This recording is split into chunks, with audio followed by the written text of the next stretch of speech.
You're watching Leafs Morning Take with host Nick Alberga and former NHLer Jay Rosehill. The show starts now. All right, what's good, everybody? It's Nick Alberga, Jay Rosehill. I'm live here at Amerant Bank Arena in Sunrise as we get set for Game 3, Leafs and the Florida Panthers. What's up, Rosie? How are you, buddy? What was that, Amberlam Arena? I know, I had one shot at that thing, and I just messed it up off the top. My bad. Call the Amberlam. Yeah, looking forward to this show, buddy. Game day, here we go. Amerant Bank Arena. There you go. I nailed it for you, Rosie. How are you today, buddy? I'm good. Kind of sad I'm not live on location with you guys, but the sun will rise. Looking forward to tonight, brother. Presented by Bet365, Leafs Morning Take, the Friday edition here at Amerant Bank Arena. We're going to waste no time, get to guest number one on the show. Stephen Ellis is coming up a bit later on, but so happy to be joined by Stanley Cup champion from last season, now from the Seattle Kraken. It is Brandon Montour. Monty, what's going on, buddy? How are you? Hey, guys. How you doing? Thanks for having me. Fantastic. Give me a lay of the land, man. I know you're down in Sweden. We'll get to that, but I'm here in Sunrise. How are we feeling about this series so far?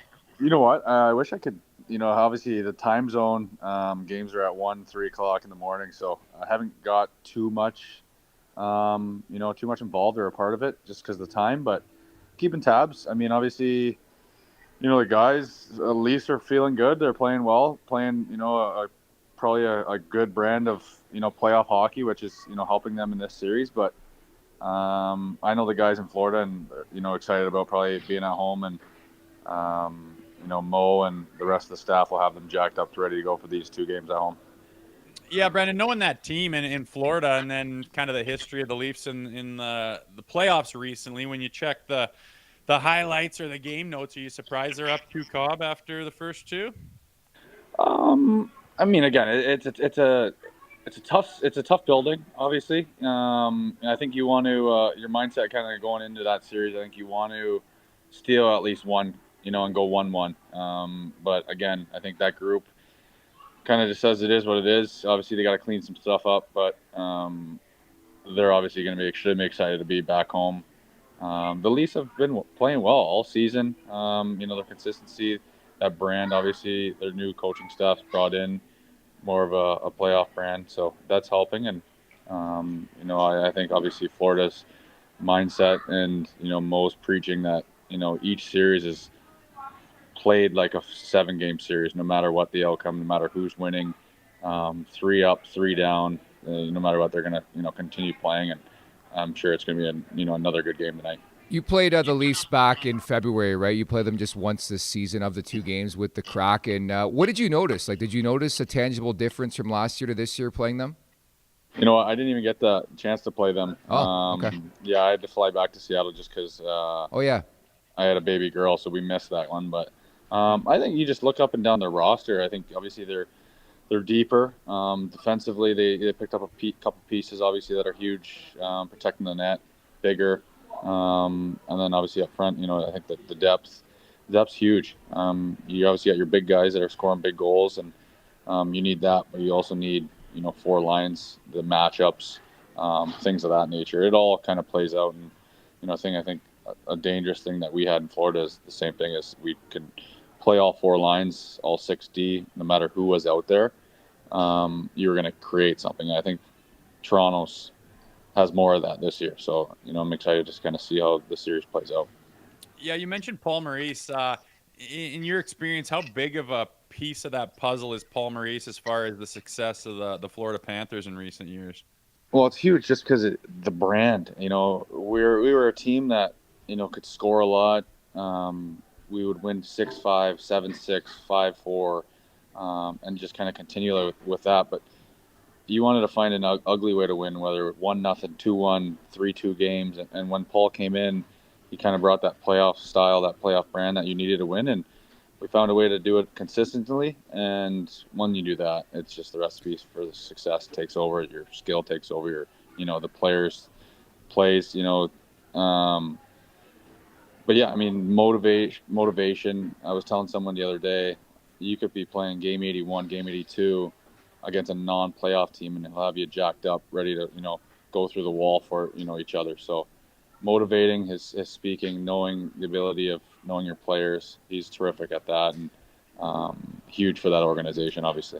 Well, I mean, we're starting to get a bit horned up here in Leafs Nation. Just 6 wins into this, Monty. But was there a point last year in that Cup run, and I was a part of it, covering the Stanley Cup final specifically, where you started to really, really believe that, hey, it could happen this year for us? Well, I mean, again, the year before too, Yeah. just the belief in that. But I think it just kicked off, honestly, right from the start of the season. We guys were jacked up, wanting to get back, and I think we just continued that through. And again, playoffs, your matchups, different series is, you have so many different highs and lows in a series, in a game. So anything could happen, but we knew we got deeper. The team we had a chance, and as we kept going, kept feeling good, played obviously some big time teams. We were excited for another challenge, and then being able to play a Canadian team like Edmonton in the finals. Obviously, a lot of guys are from Canada. That fired everyone up, even more. Huge game here, game 3. I think the Cats will be looking to make a statement to start this series at home here for themselves. What can we expect in the first few minutes of this game 3? Yeah, just energy. I think, they're going to want to play with pace, get on the forecheck. That's huge for them. But, again, that's a thing that I think Toronto has done well from just looking on the outside is, doing the same thing back to them and making it hard on them. So I know that building's going to be rocking. Mo's going to go in and again, have a crazy, speech that's going to get those guys jacked up. But again, the experience too, they've been there. They've, had many games in this situation. We were down against Boston 3-1. So I know that room's not nervous, not, more excited about the challenge, the opportunity of coming in and getting wins at home and, planning on us, obviously, going back to Toronto too. I want to ask you about some guys you played with last year, now members of the Toronto Maple Leafs. Anthony Stolar is, of course, out of the lineup right now. OEL has been just a pillar on that back end. And Steven Lorentz, dude, has been so good for this team in a PTO. I thought he was great the other night. But what was it like to play with those 3 guys? Great. I knew, as soon as they left and went to Toronto, I'm like, they got 3 good pieces. Obviously, Stoley had a terrific year. Unfortunately, I saw his tie break in the first 13. I'm not sure, is he going in Florida or no, he's not here. And we played that wall a little bit in the series a couple years ago. And so I think they're good with the 2 punch there. OEL, can't say nothing but great things about him and how he plays. He knows the role. I think he found a role in Toronto as well, and plays it, great. He's mean. Plays hard, and then obviously creates offensively. I know they go 5 forwards on a power play, but I'm sure he's on the second unit and just creating a lot and making plays. And then Stevie, obviously, great dude, probably unbelievable in the locker room. Obviously, the guys probably love him there. And again, he just works hard, creates energy every single shift. And I think having those 3 guys, especially winning and being on the other side last year, helps the Leafs, and kind of just creating their game plan. Each game is huge to having those guys there. Last one for me, Monty. You're at the World Champs here. What's that like? Pretty good getting around those different types of guys in a new environment? Well, it's great just because, obviously you meet these guys for the first time or, been around them off the ice, but the players that, wanted to come this year, it's a pretty crazy group, pretty great group of players. So I'm excited to get going. We start tomorrow afternoon. And guys are pretty jacked up and happy to kind of be here and, chase a gold medal. Monty, what was your reaction when you hear Crosby and McKinnon are coming? Like, thank you very much, eh? Well, that's what when we were talking to the management, talking about coming, the players that reached out and wanted to be a part of it, or the players that he was waiting for, depending on the playoffs. I'm like, well, this is, usually it doesn't happen like this, but we got older guys, younger guys, and all terrific players from first line to fifth line. Really, it's pretty crazy to see the talent that's on this team. So I know you're settled in, nice, beautiful paycheck in Seattle. Had a really good year, and last year with the Florida Panthers. But I have to ask you to wrap, dude. I was really horny about the prospects of looking at Brandon Montour last summer for the Toronto Maple Leafs. Was it ever an option for you, bud? Yeah, no, we thought about it. We spoke to them a couple times. Again, it happens so quick, speaking to a lot of teams, and we just I mean, when we ended up with Seattle, we just felt like that was the right fit for us. But definitely there were some conversations. Thought about the possibility of how it would work close to home. It might have been different too. I mean, I was never a Leafs fan growing up. So it wasn't one of those things where I was like, I wanted to, go play, or that would have been a huge thing for me. So, but I just think my skill set and the way I play, and how that team plays, I think I could help, tremendously. So that was the big thing for me. But I mean, business aside, family things, we had other things as well. So it didn't work out. We're excited to obviously be in Seattle. Unfortunately, we're not playing. But one day we'll be there. Very well said, man. Well, thank you so much. I know we had to go through some hoops the last couple of days to connect. Really, really appreciate you taking some time, and enjoy Sweden. Enjoy the tourney, okay? All right, guys. Thanks. Enjoy Florida. Thanks, Appreciate bud. it. Take care. Thanks. Yep. Bye. There you have it. Brandon Montour of the Seattle Kraken. So thankful of him for giving us some time. And that's got to be a pretty damn cool feeling. You go to the Worlds, you're representing your country, and 87 and McKinnon show up, man. That's incredible. The ghost in the darkness there. It was, good to hook up with him. I can imagine he's pretty pumped about this tournament. That was a boost of confidence for everyone over there when they heard those guys are going to throw their bags over their shoulders and get on an airplane. Pretty awesome. So, yeah, nice to have him join us. And I just like the angle that he was there for the Panthers, both of their runs to the Stanley Cup finals and to win one last year. So, I don't know. It's not like any breaking news or reinventing the wheel going on, right? They got the guys on the same page. They're playing the proper kind of hockey that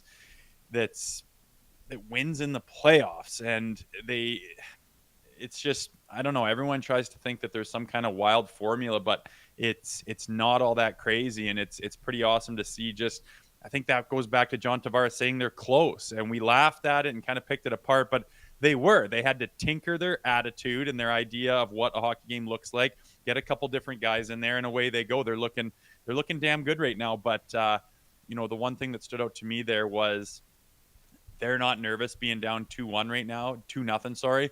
They are excited for the challenge, and the Leafs just, I mean, we've talked about it all week. You got to take it a game at a time, but they need to do everything they possibly can not to let this game get out of their hands and get the momentum in the Florida Panthers' hands, because that's what they're going to be looking to relinquish, and it's going to be a monster one tonight. It is. And Rosie, let's do a factory reset. I know I really jumbled the intro, but we had Monty standing by right as the show started. So our apologies on that front. Again, it is the Friday edition of Leafs Morning Take, live on location, Amerant Bank Arena. Firstly, thank you to producer Vic. Can we get a round of applause? Producer Vic, tremendous job. We got Chrissy on scene here at Amerant Bank Arena. Nailed it. Just set us up in a perfect location to do the show through Monday, by the way. So we'll be with you all weekend. Rosie back, of course, in Alberta. But generally just excited for Game 3, considering what we've seen. But, even watching last night, who's in a better position, in your opinion, Rosie? Is it the Edmonton Oilers or the Toronto Maple Leafs? I would say the Toronto Maple Leafs at the moment. Just their wins were a little bit more convincing in regulation. I don't love how the Oilers are getting behind to start every game and having to scratch and claw back, which they do phenomenally. It's just not really the recipe for the playoffs for that reason alone. But one thing that I do like about the Oilers, they're getting so much help from their depth and from all around their lineup, and the big boys, although they scored last night, they didn't really have it going like you're used to. So, I mean, look out Western Conference if they continue to be able to keep themselves in games and have those big boys pop off with the depth that they've had helping out around the lineup. They're going to be pretty deadly. But yeah, I'm going to pick the Leafs because I think their opponent is way harder, and they've got 2 down in regulation, and they did it in a more convincing fashion.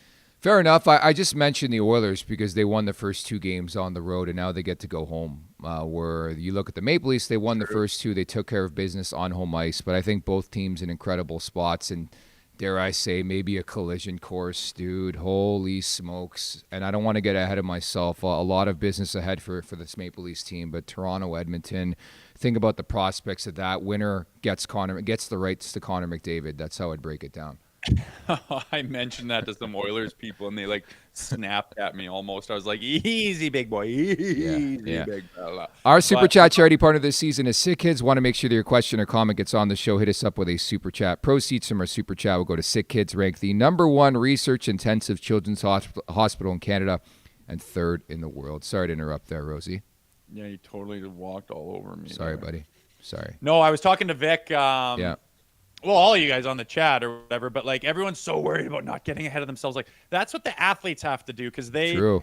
are the ones that have to perform. And if you put the cart before the horse and you get ahead of yourself, you're going to get caught with your pants down. And that's always the theme of like day at a time. Don't get ahead of yourself. But as fans and like, why can't we get ahead of ourselves? Why can't we say, holy shit, we're in the best position we've ever been to win a Stanley Cup this year. We're in the best position you could possibly be in this series right now. Like I'm not scared to do it. It doesn't mean that you're not going to jinx yourself. That shit's not real. You don't have any control over what happens out there. So why not? I don't know. Everyone's tiptoeing around going, "Oh, don't say that." Why not? We're not playing. The players have to say that. That's the mentality in the locker room, 100% for good reason. But why can't we say, "Hey, there's a possibility of 2 Canadian teams meeting in the finals if this and that happens"? Like, fuck it. Why not? I don't give a shit. I'm not worried about jinxing anything or enjoy this ride while it's here. If it disappoints you, hell, at least you enjoyed the good part and didn't sit there and go, let's not talk about anything because it's scary. It's funny you say that. So I mentioned, Chrissy, the worker here, helping us and setting us up. I was like, do you want to come on and we'll talk about brooms? We'll talk about the Maple Leafs being up 2-0 in this series. Like I'm trying this whole cockiness, like bravado swagger thing as a Maple Leafs fan. And I know it doesn't suit us, but you look at other fan bases around the league, like you probably look at a Panthers fan right now and they're so calm, cool, and collected. Like I want to get to that level, Yeah, and then that'll come. I don't. I like the breakdown. Like, that'll come. Everyone's scared to say I just know. like, oh, they could meet. Well, they could. They're up 2-0, and then they whatever. They could. There's nothing wrong with saying that. There's a reason the Panthers fans have that bravado and that cockiness to them. It's the very, very recent history and the team they have on the ice every night. The Leafs, I mean, just by the bed that they've made, they're laying in it, and their fans are too. They've had pretty good teams, a lot of people thought, and have come up short, sometimes in embarrassing ways, and they're trying to get over that. But even right now with the team they've built and the success in the regular season and getting by Ottawa and having a good start to this second round, the tide is turning on the attitude towards the Maple Leafs. And I mean, if they can do special things, you're literally changing the script, the story, how people perceive you. And it would be awesome to shed a lot of the blunders from the past and have people think of them in a positive light in the playoffs, which is right in front of them. Theirs for the taking if they can continue playing well. Rosie, it was a tough start to the trip. And I hope producer Vic's mom is not watching the show right now because it could be a full-out sewer job. So like most people, you go on vacation, you go on a work trip, got to buy darts, right? Like you got to buy darts, right? So producer Vic buys a carton of premium cigarettes, puts it on the plane, and forgets to take it off the plane. So it's a mad rush to try to figure out, let's get those darts back in the mix. And suffice it is to say, those darts are not back in the mix, man. Producer Vic is in one already, and we've barely been here. Oh, Vicky, what a world-class blunder. He's got so much gear and everything, though, that I was talking to him about bringing it down there. I don't blame you. I'm sorry. That must have been a little bit of a piss-off, but hey, they're cheap down there, buddy. I'm sure you'll sniff some more out. They make more every single day. Reminds me of traveling with my family, though. I was going through security, and I just left both of our laptops at security and didn't even realize it till I was like, oh, let's make sure we have some stuff downloaded to watch or whatever. And they're like boarding the rows in front of me, and my heart just sinks. And we were a ways away. I can't remember where we were, maybe Vancouver Airport. And I just started sprinting like Usain Bolt through people, dangling people, juking people.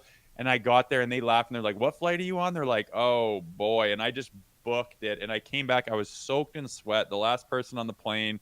Everyone thought I was an Idiot. Yeah, so pour one out for producer Vic. I had the sympathy too because I used to smoke, and I know that feeling when you haven't even left the airport and you've probably spent $200, $250, buying food, buying darts, and producer Vic, he has to now smoke this secondhand shit in Florida and the States. Just nothing's like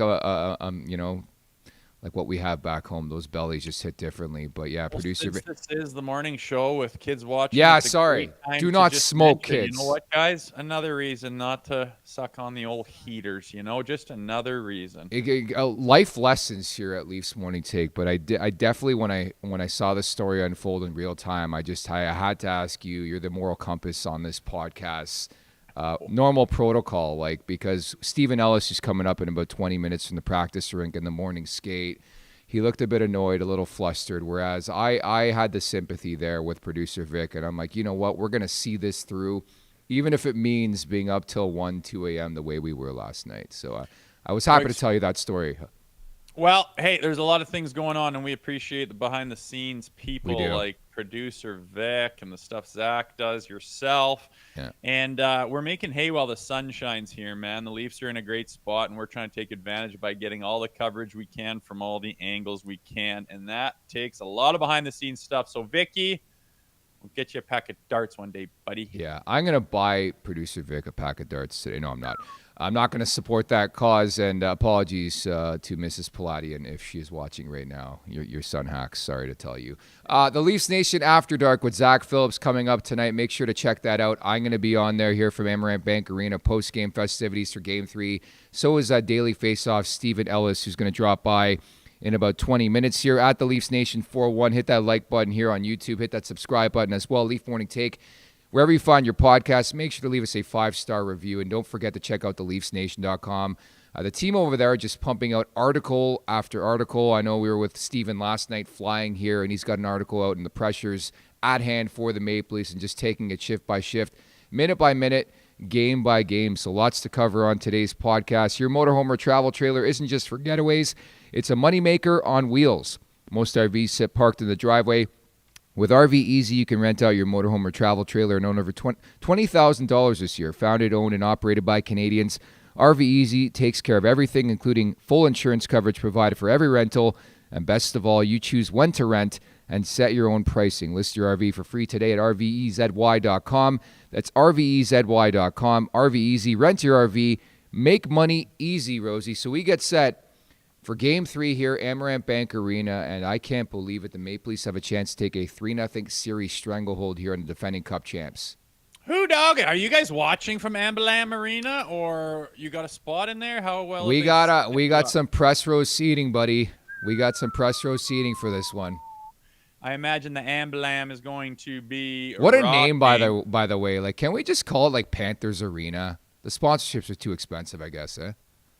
So much dough. I was thinking that the other day, the Bell Center, I don't know, these legendary places are all the gardens and the Forum and the Olympia and cool stuff like that. There's too much money nowadays. Yeah. You got to name it at least it's not like the Tampax Arena or something like that. But, I mean, they try.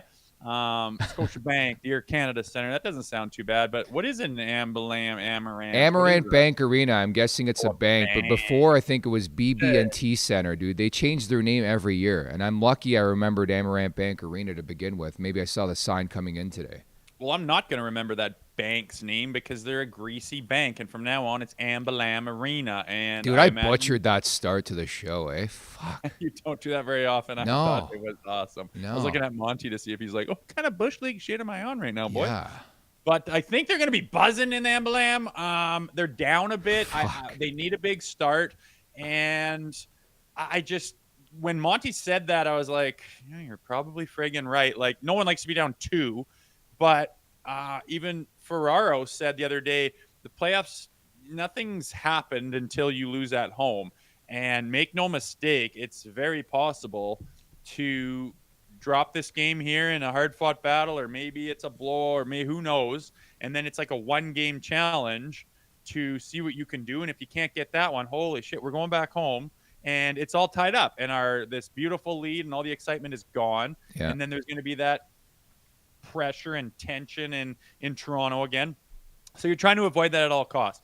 You have to get a split. I mean, you'd have to be do something incredible to get a sweep.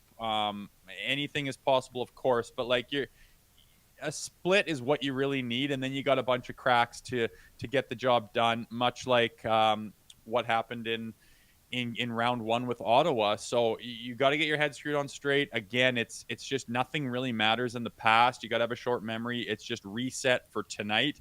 It's a huge start again, which the Leafs have done a pretty good job with. I know they scored the first goal in game 2 against them. The Panthers struck first, but their response this series has been unbelievable to me. Like game 1, they responded like 3 different times where it's like, okay, the Cats are gonna like show you who they are and say, no, you're not running away with this game. They responded every time. I know it got close late on, which you would expect from the Florida Panthers, but there's so many opportunities where they get that goal back to like relinquish the lead or make it a 2-goal spread, and they just haven't been able to do that in the past. They kind of tighten up and let the team in it. They're much better at that, I think, in this series, and they got to continue that on down the road here. But getting scored on first in game 2, it's like, ooh, getting that first goal from Marchand in the second period in like 8 or 9 seconds. I was in the building and we were still walking to the box. I looked through the other box. I was like, did that just happen? Like, it was deflated in the barn, but the boys picked them up quickly and got everyone rocking again. The response has been huge, and you're going to need that throughout the rest of the series. Credit the folks in the chat. We'll just call it the Black Betty Arena. Does that work for you? Amblam, Black Betty. Yeah, I like that, Black Betty. I just like saying Amblam.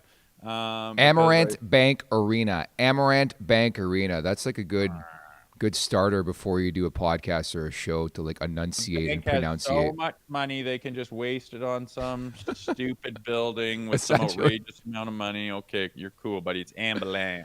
In support of Sick Kids Jose Duarte, our guy, and this is the moxie, this is the bravado we need from Leafs Nation right now. All Jose says, Leafs win tonight. I love it. I fucking love it, dude. Let's come in here. Let's win this game, dude.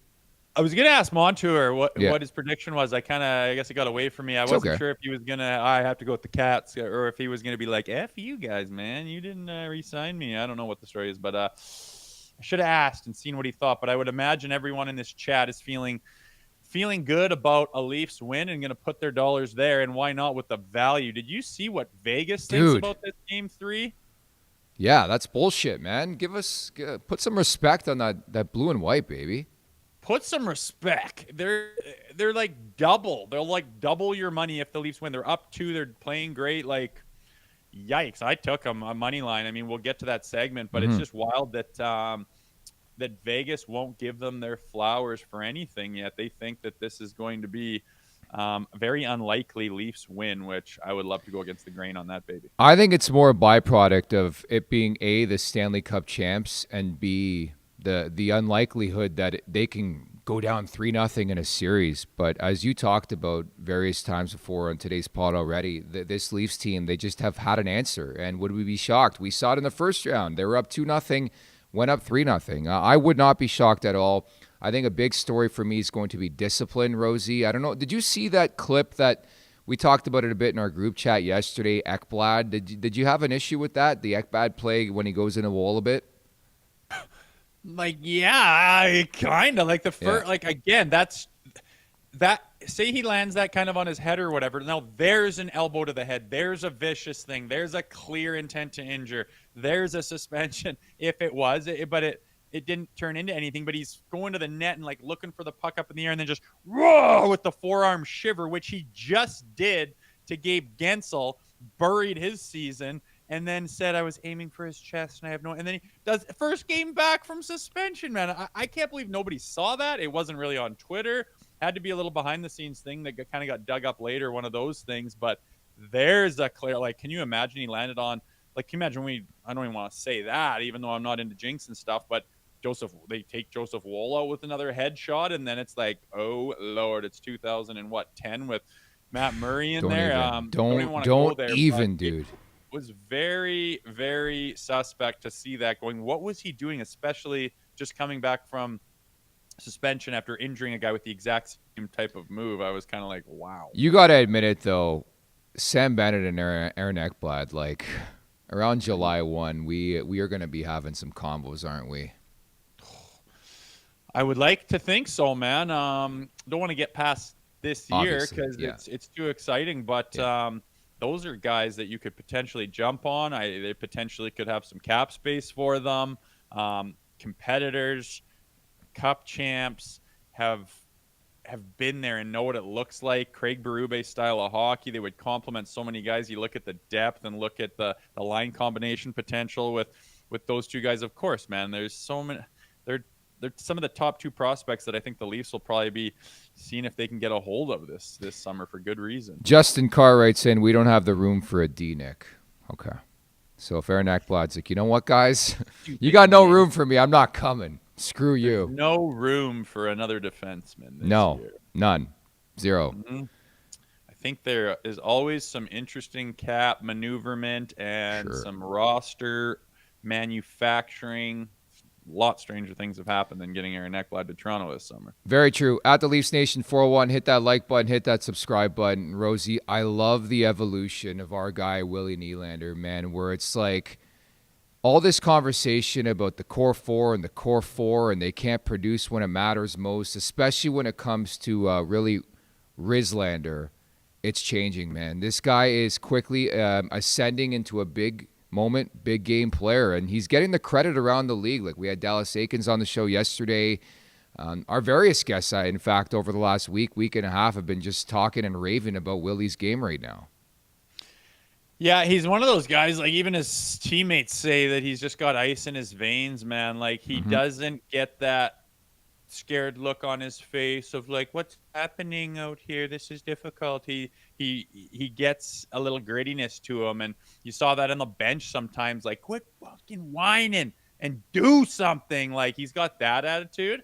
And it was like that game 4 against Ottawa where he got caught dogging it on the back check and just watching and gliding. And he's so chill out there that he has been caught doing that thing, which pisses people off. Like you could have caught that guy, or you totally pulled the chute going into the corner there. And he's so chill that sometimes he's just like, nah, I'm going to see if I can do it this way. And he's got such a good stick and such good ability to strip pucks off of guys and take off the other way. Sometimes he looks for that first. So there was a little bit of that after game 4, but Willie being Willie, he probably felt that a little bit. They probably saw it on the video and said, okay, I'm going to take some heat for this. Watch this. And then does Willie things, which is just take off like a rocket ship, man. I mean, he started the series off by just seeing that Bobber couldn't see his eyes. He wasn't down in the butterfly, and he buries the first goal a minute and a half into the game and set the tone for this series. And the Leafs haven't really looked back since then, and a lot of it has been on his shoulders. Would love nothing more that if he continued to stay hot. I know it's cliche, man, but I think the start again is everything here in Game 3. Like, I don't care what the Panthers are saying, and they're getting ready for Game 3. There's got to be that seed of doubt now, down 2-0 in a series. It's one thing to say, hey, yeah, we're going to come back, and we're confident we can do so. Dude, the power of numbers. You got to win 4 of the next 5 games. You're down 0-2. The team you're playing need just 2 wins to get to that next round. That doubt's got to be in the minds of the Florida Panthers. And from the Maple Leafs perspective, you know they're going to get their best. They're back home cooking. They're with their family. They're with their spouses. I get that.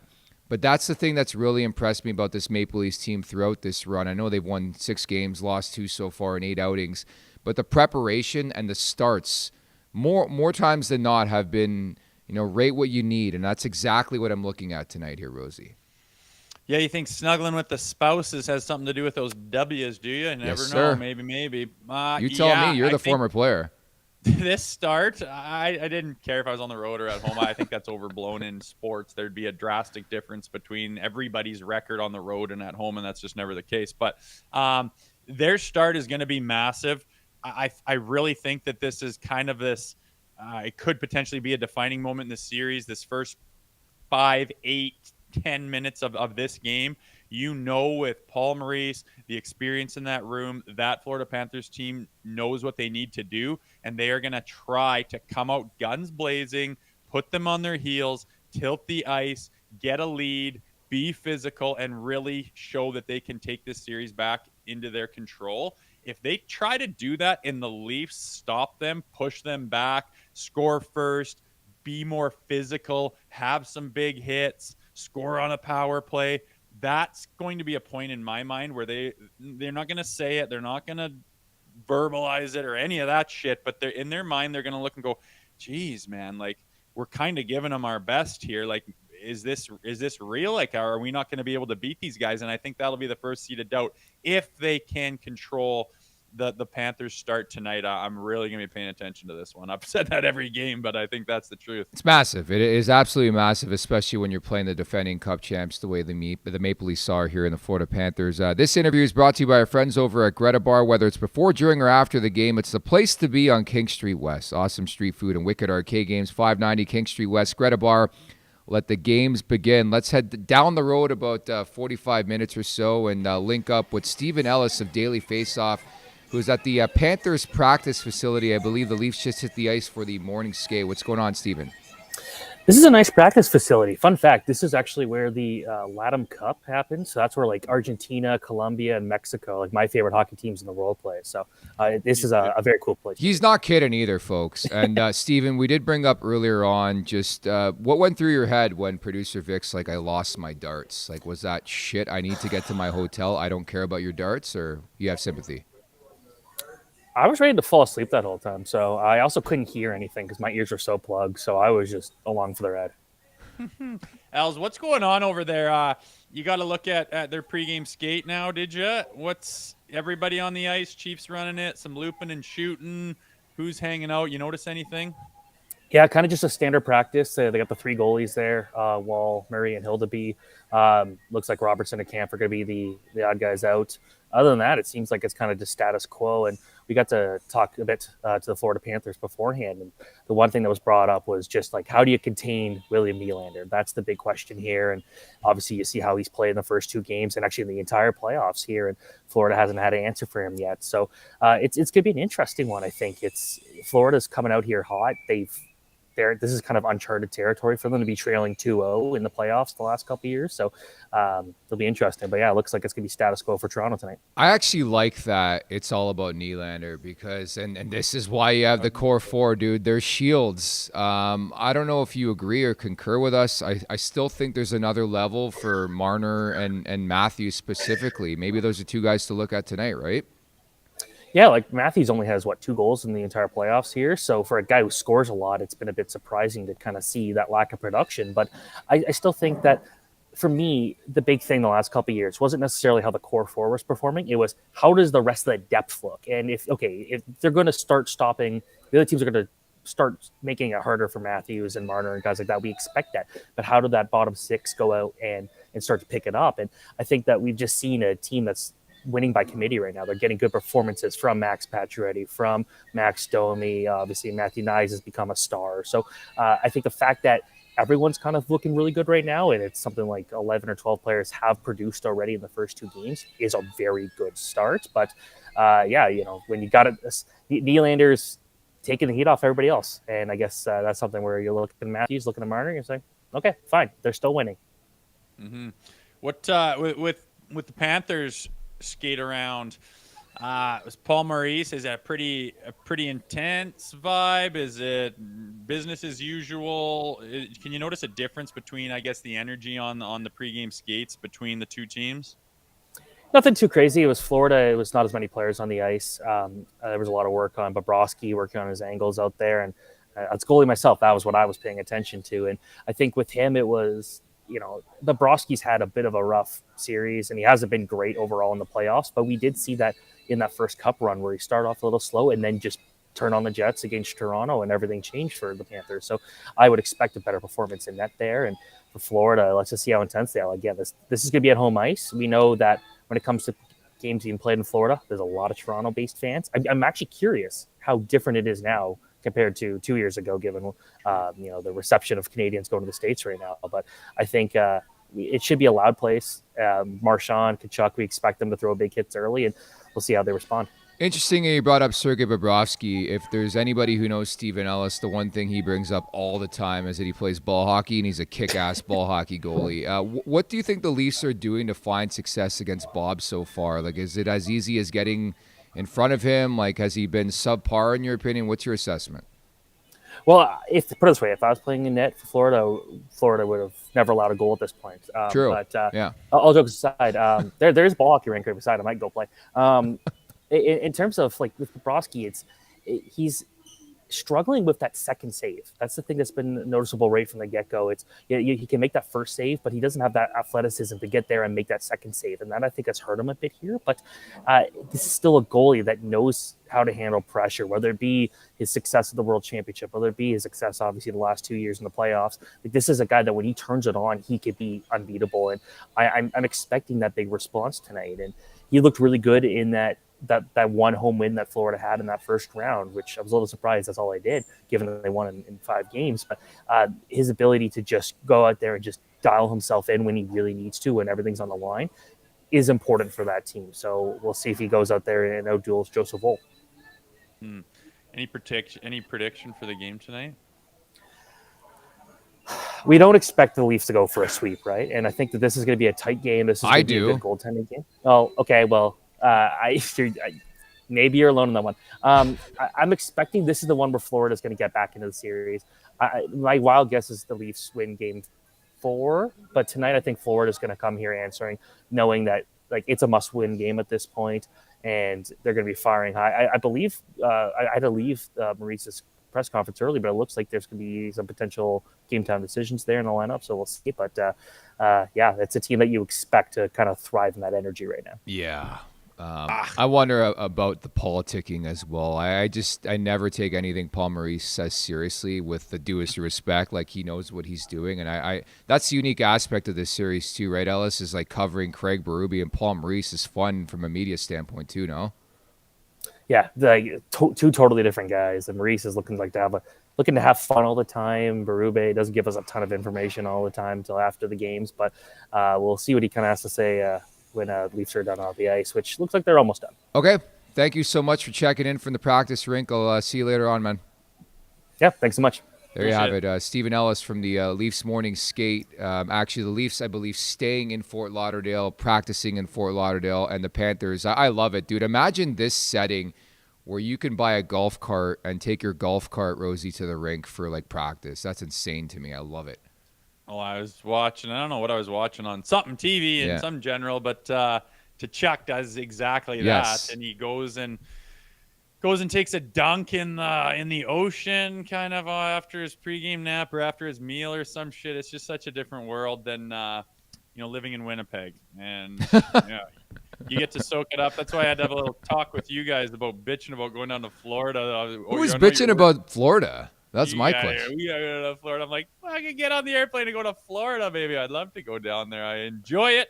You guys get to watch the game. I am curious. One thing you said, how much Leafs presence is going to be in that building tonight? I wonder what the percentage will be. It would be great to be able to combat some of the rah-rah in Amerant Arena and see if we can kind of gain some momentum and get some crowd roars going and give them a reason to do so. Be awesome if we could feel that Leafs Nation presence as we have in so many other buildings before. Leafs Nation carries well, especially in a market like Florida, and that would just be that extra oomph, that extra jump, the bump that you need if you're the Maple Leafs. And we had some Leafs fans on our flight in. We flew into Miami, which is about like 40 minutes away from Fort Lauderdale, and there was some Leafs fans on that plane. So I'm anticipating the same thing. Again, Nick Alberga live on location here at Amerant Bank Arena. Producer Vic in the mix as well. Rosie back home after a great tour of duty in Toronto, getting set for Game 3, Leafs and the Florida Panthers at the Leafs Nation 401. Hit that like button, hit that subscribe button. The Sheet with Jeff Merrick on location coming up at 1 p.m. Eastern Time as well on the Daily Faceoff YouTube page, so stay tuned for that. But generally speaking, just excitement. And I think to Steven's point, a level of professionalism, business-like is what I've noticed from this Maple Leafs team, and that's the way I expect them to play here in Game 3 tonight, Rosie. Pride, professionalism, teamwork, and respect. Yes, a lot of values going on. I agree, man. It's so Ellis predicts that they'll drop this game. Vegas predicts they'll drop this game. I think most people predicted that they would not in a million years be in this position 2-0. So I'm not sleeping on the Leafs. We've watched them enough. I think Woll is getting better as time goes on, and you saw that huge save at the end of Game 2 which was just kind of highlight reel stuff. I remember in person, we couldn't tell. It's so quiet when the Panthers scored. Like, it's not even a big groan. It's just like a, and I couldn't tell if it went in. And then it's a thing about watching live. You're just watching different. Then when I saw the highlights, I'm like, oh, Lord, that was a big save where he had the angle, he had the time and space, and he got it off quick. It was phenomenal. So there's lots of reasons to believe that the Cats are gonna do their thing. But for once, it's like the Leafs have their ducks in a row to combat that. I mean, their D just don't give up very much. They don't break down in the neutral zone. They don't really break down in the D zone. They're big and strong and heavy, and they get help from their forwards, support, so they can get those 50-50 pucks and get it out of their end. We're seeing them do things that they haven't done in the past. And again, to me, the biggest thing I'm going to watch tonight is what is Florida's start look like, and what is ultimately, it's at home with the Cats are down. It's going to be their start. It's going to be their push. And the response or the ability to handle that for the Toronto Maple Leafs is going to say a lot to me. And I just, I can't say enough about what it would do to the Florida Panthers psyche if they were able to get them down 3 Cobb and the third one in their own barn. Dare I say Joseph Woll legacy game loading? Because you're at the level where all this stuff's legacy. Yeah, we talked yesterday about how these usually come in like the Eastern Finals or the finals. Like the way the playoffs are set up now, you could face the best team in the world in the first round, which the Leafs almost did face the Florida Panthers. I call them the best team in the world because their record says so, being at so much playoff success in every year that we can go back for several years here. And you could have this battle, this Goliath battle that is earlier on than people are used to it, but that is statement games, legacy games. Absolutely. Like you say, Joseph Woll wants to do something special in this game. You'll look back and say, do you remember that game 3 in Florida, like what he did? And you got to remember Bobrovsky's trying to do the exact same thing on the other end. Tell you what, Rosie, it was a pretty decently long flight, 3 hours. Producer Vic had a lot of time to brew a spicy picante hot take. So here we go. It's time now for the crispy hot take of the day, presented by the Ninja Crispy 4-in-1 portable glass air fryer.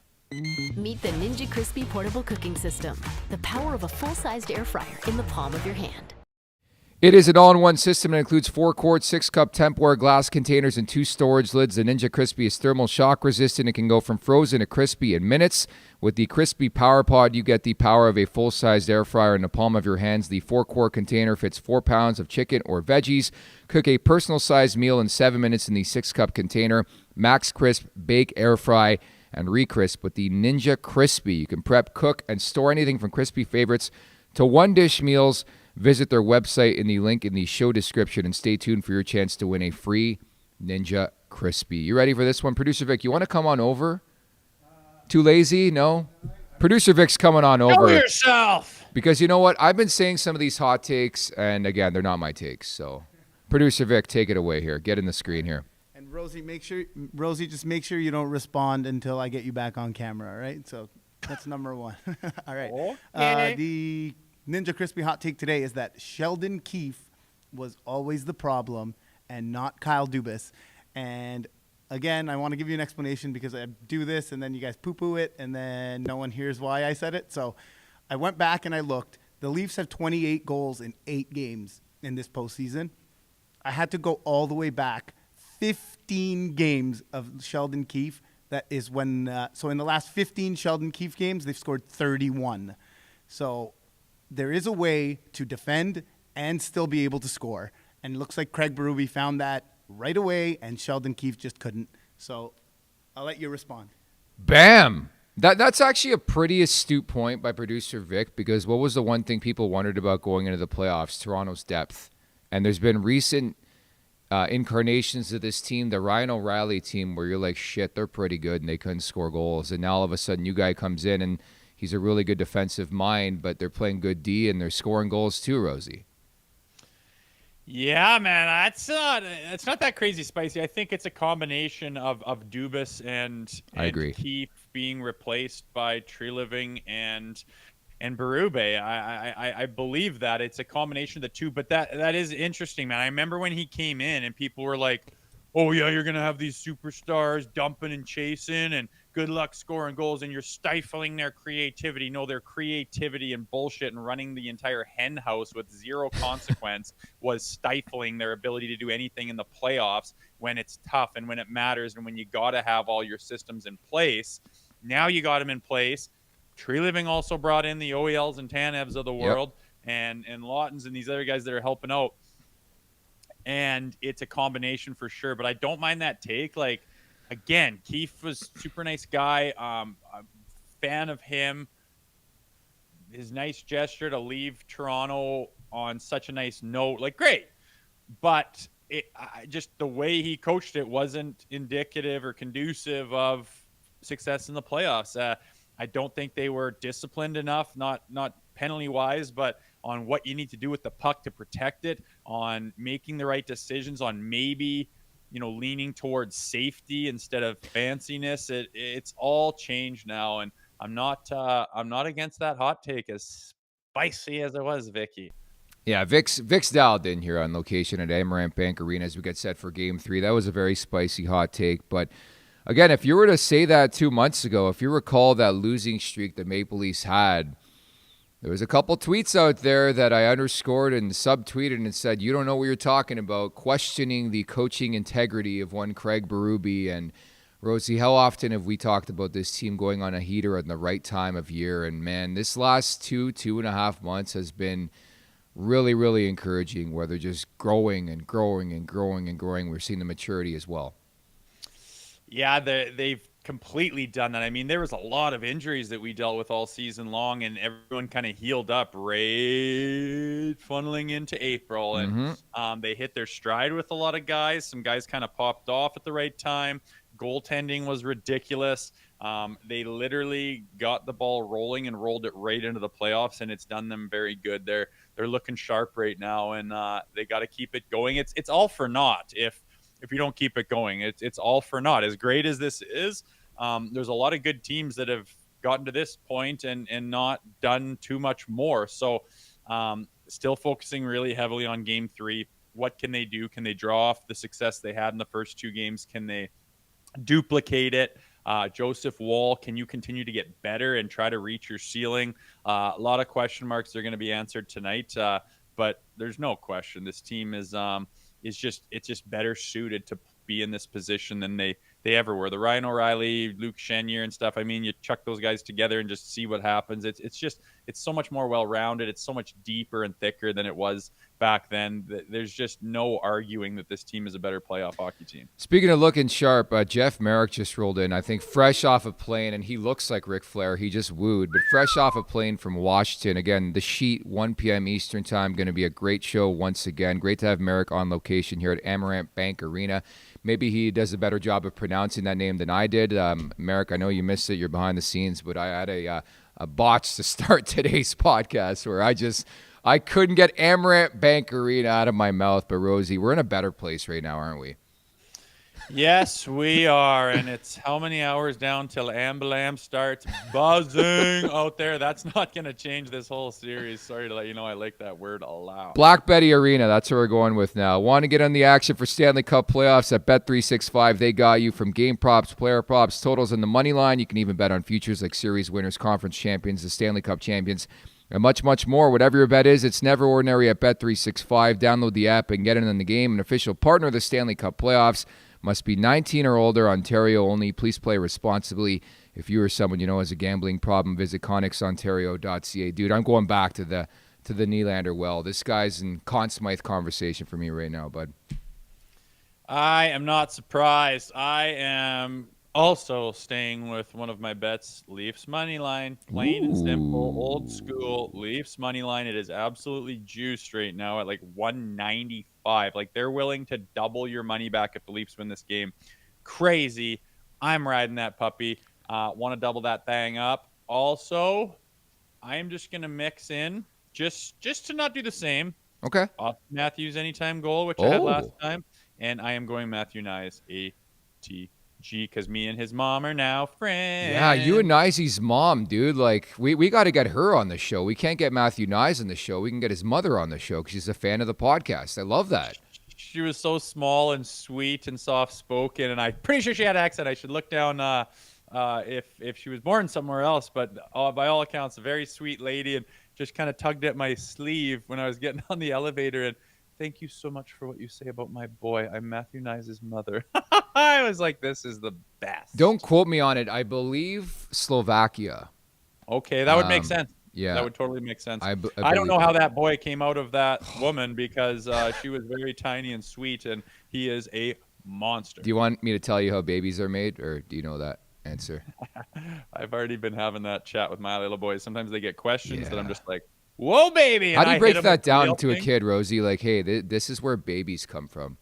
I tell them everything that's, if they're old enough to question it, if they're old enough to wonder, I'm not going to give some bullshit answer. I'm going to say, this is how it happens. And then they're just like, whoa. What was I'm his like, reaction I when you know. told him this is how kids are made?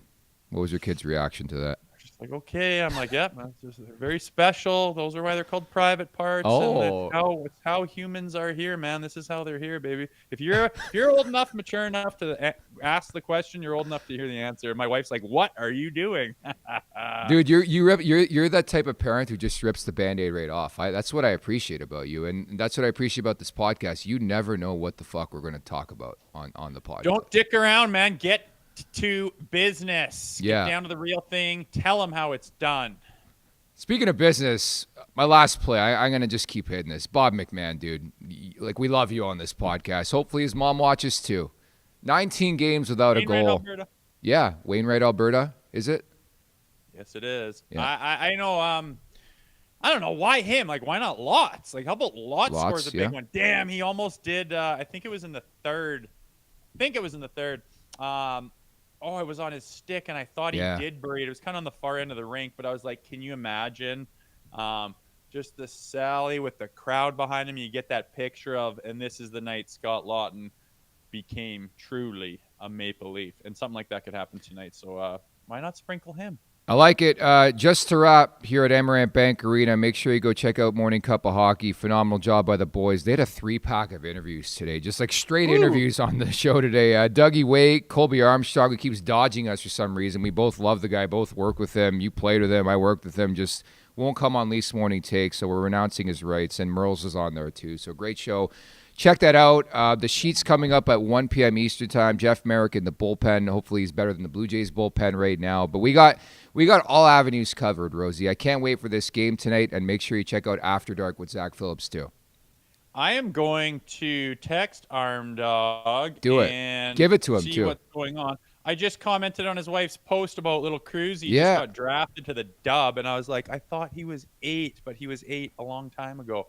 But I am going to delete that if he decides to start playing those games. So you got that coming down the barrel, Arm Brewster, if you don't respond. No, Army's responding. He's a busy dude, man. Like he went full NWO a couple years ago, still doing some A stuff. Morning Cup over LMT? Whoa. Come on, Brewster. Producer Vic does not like the Morning Cup of Hockey bashing because he's their elite producer, right? And maybe he just likes producer Vic. That's why he goes on with the boys.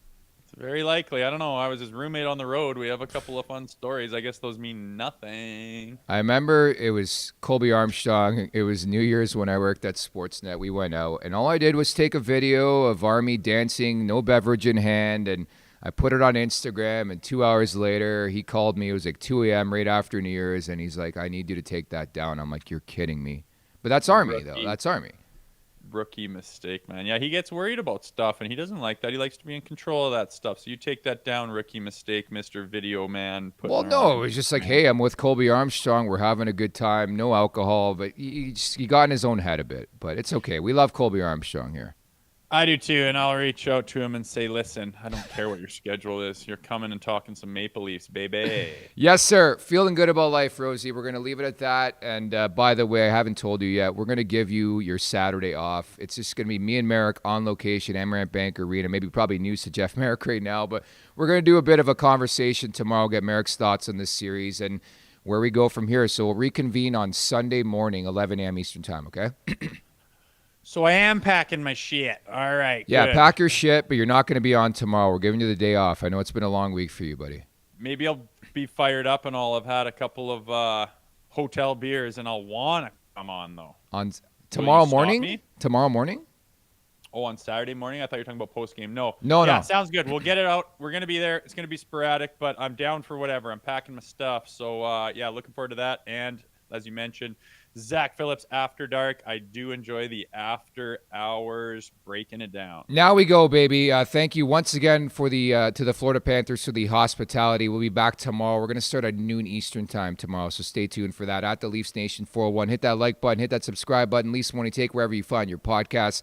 Make sure to leave us a 5-star review. Also, thanks to today's guests, Brandon Montour and Stephen Ellis of Daily Faceoff. Thank you to producer Vic behind the scenes. For Jay Rosehill, I'm Nick Alberga. Enjoy the game, everybody. Take care. Get the amblam. See ya. Make sure to check out more of our content right here on the Leafs Nation YouTube page. We got long-form interviews. We got clips. We got epic rants by Jay Rosehill. We simply have it all. And don't forget, you can find out much more at theleafsnation.com. Thanks so much for watching.